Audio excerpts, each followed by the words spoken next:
Hiya folks, we're doing a little bit of work on Sharon's Astra Mark IV. It started running lumpy, and when you start it up from tick over, the revs are all erratic and it conks out, and you've got to leave it for about 5 minutes and then catch it, and then it drives. But when you drive it, it's holding back, it's hesitating, and it did this right at the very beginning when we got it, and we had to change the mass airflow sensor. So let's see if we can get inside, start it up from cold, and I'll try and show you exactly what the problem is. Right, let's get inside. She moved that seat back, has she? Hold on. Yeah, put it back for me. Wants a good clean up, this car, folks. It's been a bit of a workhorse at the moment. But let's get the key in. And let's see if we can show you exactly what it's doing. Now, we haven't got any fault lights up, folks. We had this before when we first got it, and it didn't have any fault lights up. But let me start it up and let's try and show you what's happening.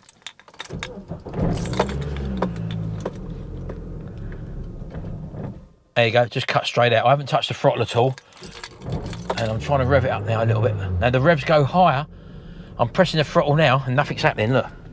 Can you see that?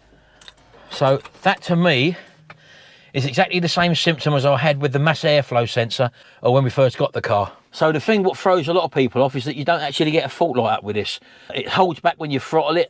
You'd think starvation, fuel starvation was one of your first faults, but as I say, I've had this before. I haven't plugged my diagnostic tester in it because I've just gone to get it out and it's the battery's flat on it, so I'm having to charge it up. So let's get the bonnet up in the air. Let's get the mass airflow sensor out, put the new one in I've just bought. It's only a pattern one again, and we'll see how it goes. Right, let's get the bonnet up in the air. And nice and easy one this, folks. The mass airflow sensor lives here. It just sits in between your air intake box there with your filter in it, and also the air intake duct in there. So it's just one little plug that you unplug here. Sometimes you need a little screwdriver. Right, there we go. Just push. I'll push that down, folks, and then that pulls back. Look, there you go. So that's that out, and I think that's a 7mm. That. Let me go and get a socket for that. So let's just unzip these. I'm hoping it is this, folks. As I say, I recognise the symptoms from the last time, and bearing in mind it didn't have the warning lights up, as I said, or engine management light. So let's just hope it's the right thing. So let's just pull that back.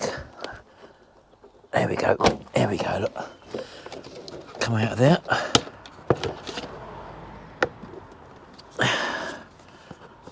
It's a bit stiff because it's cold out. When it's warmer, folks, obviously these come out a lot easier. There we go. There we go. So that's it. And notice the directional arrow there points towards the engine. So always make note of that. So this is the replacement one. Just having a little look at it. Looks identical, doesn't it? Always check that because they could be different. So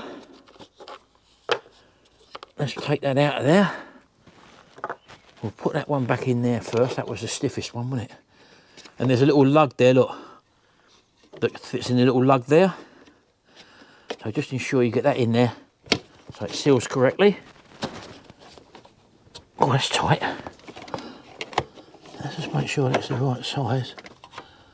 Yeah, it's the same size. I thought it was slightly different, but it is the same type. It's because the plastics are so cold, folks. That's what that is. There we go. There we go. There we go. It's going in there. Just a bit stiff because of the plastics. There we go. Right, that's in. I'll just get that one in the air box. That one sort of come out a lot easier, I think. Yeah, just a bit stiff, folks. Just a bit stiff. There we go. Right, so that's them back in. Let's get them Jubilee clips done up. There we go, that's one. There you go, not over tightening them. Right, that's that. Back in with the connector. There we go, just clipped in. And that's the job done. Right, let's get back in the car.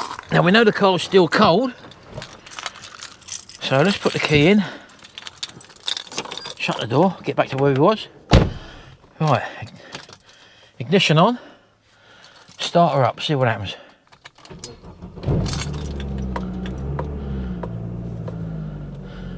I haven't put my foot on the throttle yet, folks.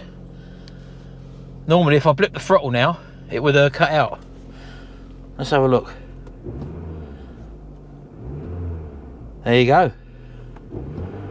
Straight away you can see an instant difference, which is very reassuring for me, because it means my diagnosis is correct. Now I know that because, as I said to you, when we first bought the car and we done the investigations, it was running like a pig, which it is at the moment, and the bloke told us from cold it takes a minute to start up and tick over and all right. So that is a sign of the mass airflow sensor. No warning lights are up, it's just lacking performance, and that is the cause of that most of the time, I would imagine. So just one for you to probably save a bit of money if you've got one of these Astra Mark IVs, and it may be the same with other vehicles as well. So yeah, that's fine. I'm going to take it for a spin around the block.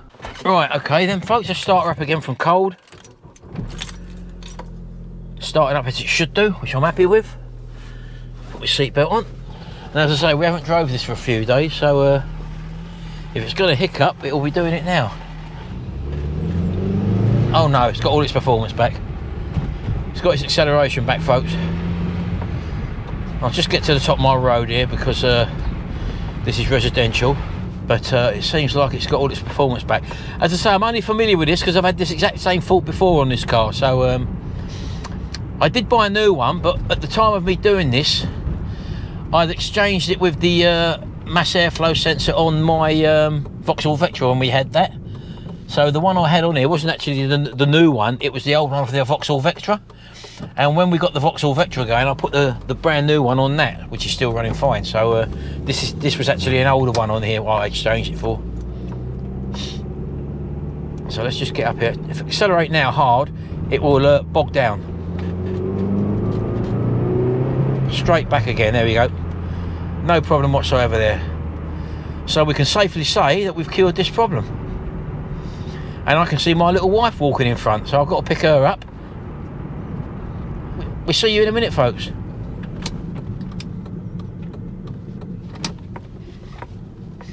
There she is. Coming in, get in, Charlotte's waiting for you at the front. Well, there you go, folks, another satisfied customer. That took about probably 10 to 15 minutes, if that, plus I've been filming this as well. So just hand the keys back to the owner. Thank you very much. Can I have my payment, please? Yeah, kiss. Oh yeah. Oh, there you go, folks. Love a little job done. And as I say, if you've got the same Astra as one of these, you may have that same problem, and it doesn't come up with any faults, but it's running like real crap. It could be the mass airflow sensor. I wanted to be a kangaroo. I paid £24 for this one. They do go up to £40, £50, £60, what I've seen on eBay, but I took a chance with a cheap one. It may or may not last, I don't know. But if it lasts another 2 years, happy days. We're happy with that. Very happy. Thanks very much, folks. We'll see you in the next video, and until then, bye. Bye for now.